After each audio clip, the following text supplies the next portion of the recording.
evening, guys. Welcome to our post-match media conference. We've got Coach Rassie Erasmus and Captain Eben Etzebeth.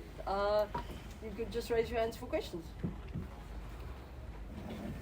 Rassie, just your general thoughts on the performance, and were you at any time maybe nervous in the second half? No, we were nervous the whole week. You know, if you make 11 changes to a side, we said to the players, and you just expect them to immediately gel.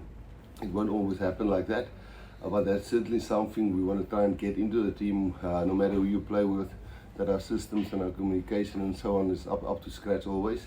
But then again, you know, we had some good cover on the bench.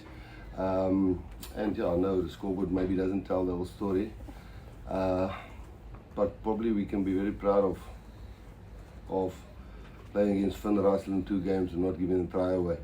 I think, you know, that's really hard to do, but certainly not a performance we're very proud of what we put out there today.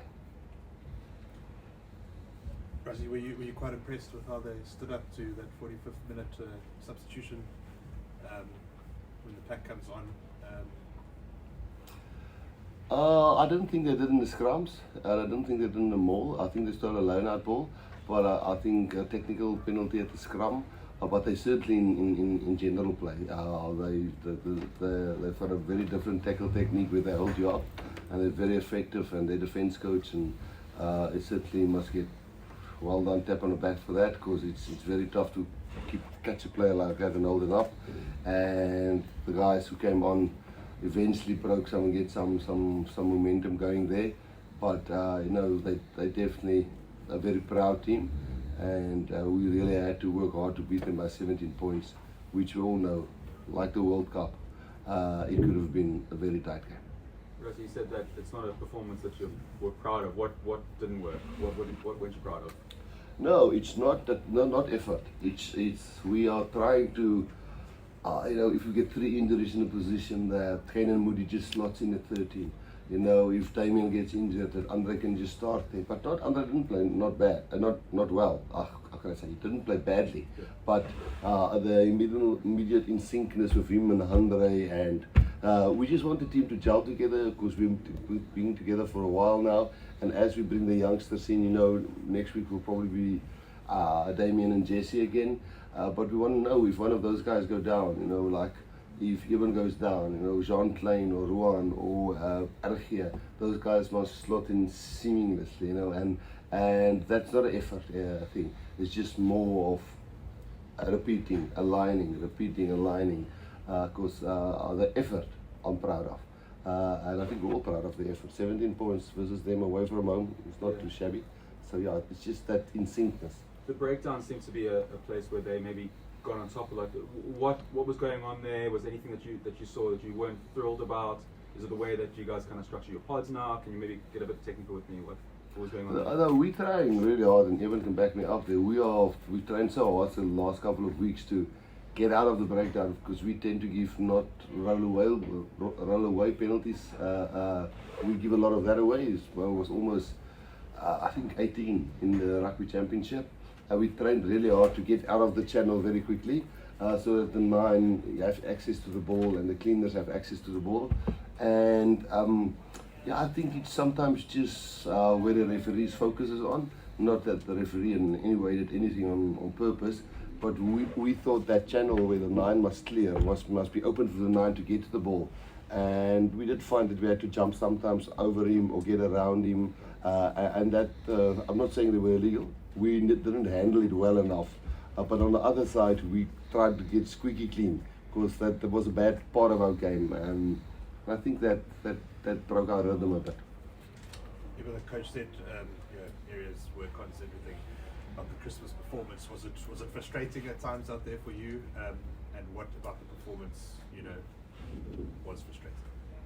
Yeah, I think I said in the press conference before the game yesterday that we know they're a quality side.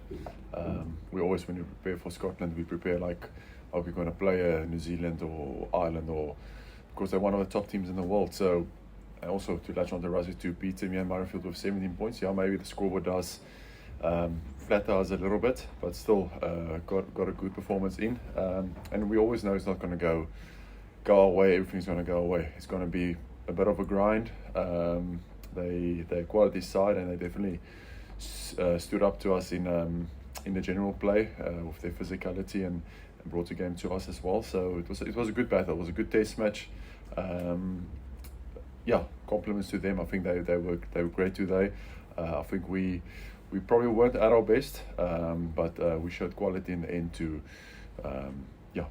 make the score like that. Yeah, but you've just beaten one of the best teams in the world, 4 tries to 0 and 17 points away from home, and we're kind of asking questions if you guys have lost the game in a way. Is that a sign of how impressive you are, like the aspirations you have inside, the standards that you set now? Yeah, we obviously set high standards for ourselves. I think we drive it within the team, the players and the management. We want to keep on performing, and we know every now and then there's going to be a performance that we're not probably that proud of. And like you said, it was at the end of the day it was a good performance because we beat them by that margin. But there's just some aspects to the game that we probably won't be happy with, and that we'll work on. And I'm sure the coaches will point it out to us, and there will be some harsh words, but there are also some good words. And I think that you need that in a professional team environment. We always strive to be better, and that's why I say there will be some harsh words as well. Eben, do you think that perhaps, and I know you guys don't use excuses in general, but losing Ruan the guy who was going to lead your lineouts in the week, and I know Sos is obviously world class, but there is that kind of disruption, I guess. Do you think that maybe played a bit of a role in you're not really getting the lineouts on your terms? No, I don't think so. I think Scotland, I think when we played Glasgow, Sharks played Glasgow, they were probably one of the best contesting sides at club level I've played against, and they're a good man-watching side. They very well do well in the lineouts, and we knew it's going to be a tough time in the lineouts. I mean, Sos is world class. He's got probably 70 odd test matches for South Africa, so he's a quality player to come in, and so is Argia, who came on for Sos. So I don't think that was a big disruption. Rassie, what are your thoughts ahead of the England game? Kaden, victory against Scotland, a great way to start the tour. Yeah, I think it was a good win for us. First game on tour. We played for 5 weeks now, so yeah, good to get a win. And then again, obviously 4 tries against a team like Scotland at home at Murrayfield. Is this your first game here? Yeah, first game, yeah. So yeah, it was very exciting to play on Murrayfield. But yeah, 4 tries, and we didn't leak one, so yeah, we're happy about that. Just the experience of playing at Murrayfield, how special was that for you? It's like another bucket list venue ticked off for me. But yeah, very special atmosphere. A lot of South Africans coming out to support us. So yeah, it was a very special night, and yeah, we got the win, so very happy. And then how much confidence do you take from this going obviously into the next game against England? Yeah, short turnaround, got 6 days to turn around, but yeah, I think we take a lot of confidence out of it. It was a tough first half, but we managed to get a good result and score 4 tries.